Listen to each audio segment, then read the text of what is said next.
स्नेहा का सपना था कि उसे कोई बहुत ज्यादा समझदार और स्मार्ट पढ़ा लिखा लड़का मिले। लेकिन कहते हैं ना, जो भाग्य में होता है होता वही है। देख, मैं साफ कह रही हूँ, लड़की के बाप के पास भर भर के पैसा है। अरे एक बार लड़की ने तुझे पसंद कर लिया तो समझ के पैसे की तो नदियां भर जाएंगी, लेकिन फिर भी तेरी प्यास नहीं बुझेगी बेटा। अरे माँ, फ्रिज में मैंने 2 बोतल पानी की रखी है, और कैसे प्यास बुझेगी? अरे पांचवी फेल, मैं बात कर रही हूँ पैसों की प्यास की। तू गवाह नहीं समझेगा इस बात को। बस तुझसे लोगों की नौकरी करवा लो। वो क्या है ना आशीष की माँ, वो सीधा है, और जिसे तू लोगों की नौकरी बोल रही है ना, वो आशीष का प्यार है अपने लोगों के लिए, जिनसे वो प्यार करता है या जिनसे जुड़ा हुआ है वो। अरे जमाना नहीं रहा वो। अरे आज की डेट में तो ना बेटा माँ का है, ना ही पति पत्नी का। कैसी बात कर रही है माँ? चाहे दुनिया यहाँ की वहाँ क्यों ना हो जाए, मैं आपके बिना नहीं रह सकता। ना ही मैं आपको कभी धोखा दे सकता हूँ। अरे हाँ, ठीक है ठीक है। देख, लड़की को पढ़ा लिखा लड़का चाहिए तो वहां चुप रहना। जबान खोलेगा तो पता चल जाएगा कि पांचवी पास है। अरे तो पढ़ा देती ना आगे। माना सौतेली माँ हो, लेकिन दहेज की लालच तो अपने बेटे जैसी ही रख रही हो। पापा ऐसा मत बोलिए ना माँ को, वो मेरी माँ है, मैं उनसे बहुत प्यार करता हूँ। अच्छा अच्छा बेटा, कुछ नहीं कहता, बस तैयार हो जा, चलते हैं और देखते हैं कि कौन है लड़की और क्या चाहती है। सभी मिलकर लड़की देखने जाते हैं, जहाँ स्नेहा आशीष को देखकर ही इम्प्रेस हो जाती है। वाह, कितना हैंडसम है। काश इससे मेरी शादी हो जाती, लेकिन पता नहीं कितना पढ़ा लिखा है। स्नेहा, लड़का बहुत अच्छा है, बेचारी की माँ दूसरी है, लेकिन देख रही है ना, हीरा भी इतना चमकीला नहीं होगा जितना कि ये। स्नेहा को समझ नहीं आता कि वो क्या करे। वो आशीष से मिलती है, उसकी सादगी, उसकी बातें उसे भा जाती है। मैंने नहीं सोचा था कि इतना पढ़ा लिखा लड़का मुझे मिलेगा। मैं शादी करने के लिए तैयार हूँ। और फिर स्नेहा और आशीष की शादी हो जाती है। शादी के बाद सासू माँ कहती है, अरे बेटा, वो तेरे जेवर मुझे दे दे, मैं संभाल कर रख दूंगी। स्नेहा, जो कि खुद भी एक समझदार लड़की थी, नहीं नहीं, मैं अपने जेवर नहीं दूंगी। उसके लिए तो मैंने पहले ही लॉकर खुलवा लिया था माँ जी। ये मेरी कुछ आर्टिफिशियल ज्वेलरी है, इसे रख लीजिए। वैसे मेरी अलमारी में जगह नहीं है ना। सास बेचारी नई नई बहू से क्या उलझती। सुनिए जी, मैंने आपके लिए खाना और नाश्ता बना दिया है। ऑफिस कब जाना है? कौन से ऑफिस ने? मैं तो घर का सारा काम करता हूँ। हाँ, क्या बात कर रहे हैं? इतना पढ़ लिख कर आप घर का काम क्यों करते हैं? कितना पढ़ लिख कर? मैंने तो सिर्फ 5वीं तक पढ़ाई की है। तभी वहाँ सास आ जाती है। अरे 5वीं तक भी पढ़ लिया तो समझो मेरी कृपा से, वरना तो जो इसके लक्षण थे ना, क्या बताना। अच्छा आशीष, जरा बाहर जा और भाग कर टूथपेस्ट लेकर आ। सुबह से मंजन नहीं किया। और हाँ, फिर जाकर दुकान की सफाई कर देना। तेरा छोटा भाई दुकान पर जाने को तैयार हो रहा है।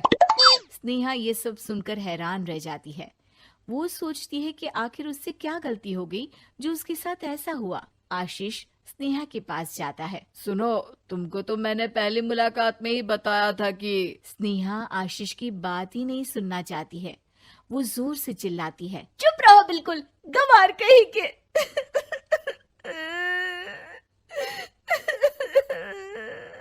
कितना बड़ा धोखा हो गया मेरे साथ। अब मैं इस घर में नहीं रह सकती। प्लीज ऐसी बात मत करो, मेरी पत्नी हो तुम, जैसे बोलोगी मैं वैसा करूंगा। मैं कोशिश करूंगा बाहर जाकर कोई काम ढूंढ लूं, पर प्लीज मत जाओ।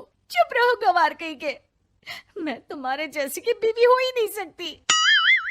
आशीष स्नेहा को लाख समझाने की कोशिश करता है, लेकिन वो अपने मायके चली जाती है। माँ चलिए ना, स्नेहा को मना कर लेकर आते हैं। अरे जाओ, बनाने जाए मेरी जूती।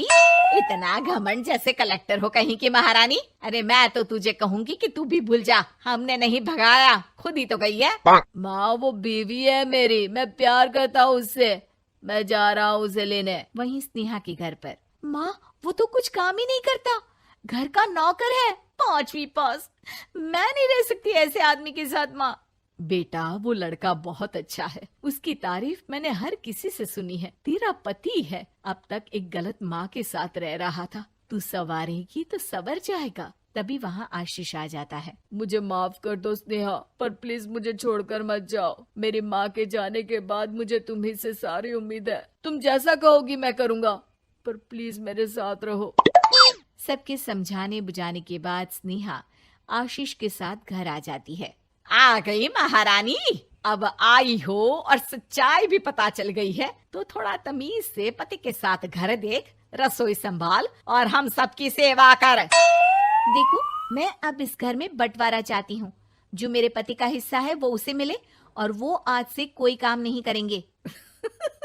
हिस्सा ले लो, लेकिन कमाओगे क्या, खाओगे क्या, धूल मिट्टी।